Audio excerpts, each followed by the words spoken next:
Membaca FSI Fragile State Index yang disusun oleh Fund for Peace di AS, orang mudah terperangkap dalam kontroversi.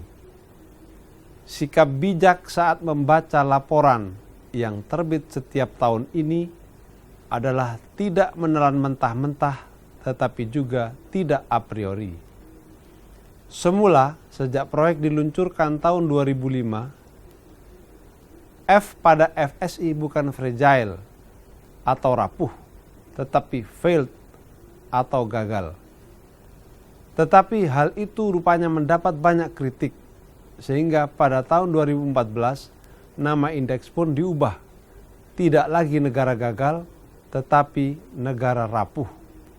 Sebagaimana diberitakan harian ini Senin kemarin, Indonesia dinilai memperlihatkan perbaikan. Dari 12 indikator yang dicatat FFP, nilai Indonesia membaik dari 89,2 di tahun 2005, lalu menjadi 76,8 tahun 2014 dan 75 pada tahun 2015. Angka indeks semakin kecil memperlihatkan negara semakin kenyal menghadapi tekanan untuk membuatnya ambruk. Sekadar pembandingan, indeks Tiongkok tahun 2015 adalah 76,4 dan baik Tiongkok maupun Indonesia sama-sama masuk dalam kategori peringatan alias warning.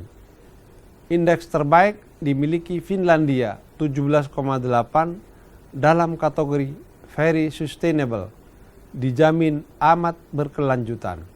Sedangkan terburuk Sudan Selatan dengan indeks 114,5. Kita tahu yang menjadi bahan pertimbangan penyusunan indeks adalah faktor-faktor sosial, politik, dan ekonomi. Misalnya saja untuk faktor sosial, dinilai tekanan demografi, sementara untuk ekonomi dilihat pula bagaimana penyebaran pertumbuhan. Jika membaca laporan FFP secara mentah-mentah, kita bisa merasa semua sudah membaik.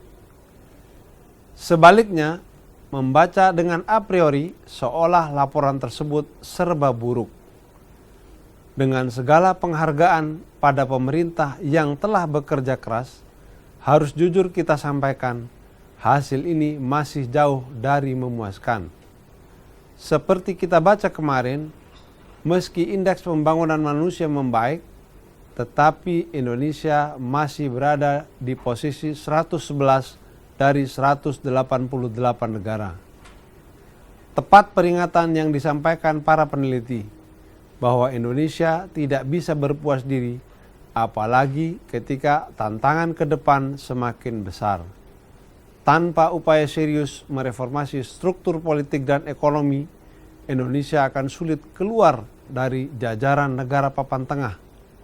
Dan ini yang lebih tegas, bahkan tidak mungkin Indonesia tergelincir ke jajaran negara gagal.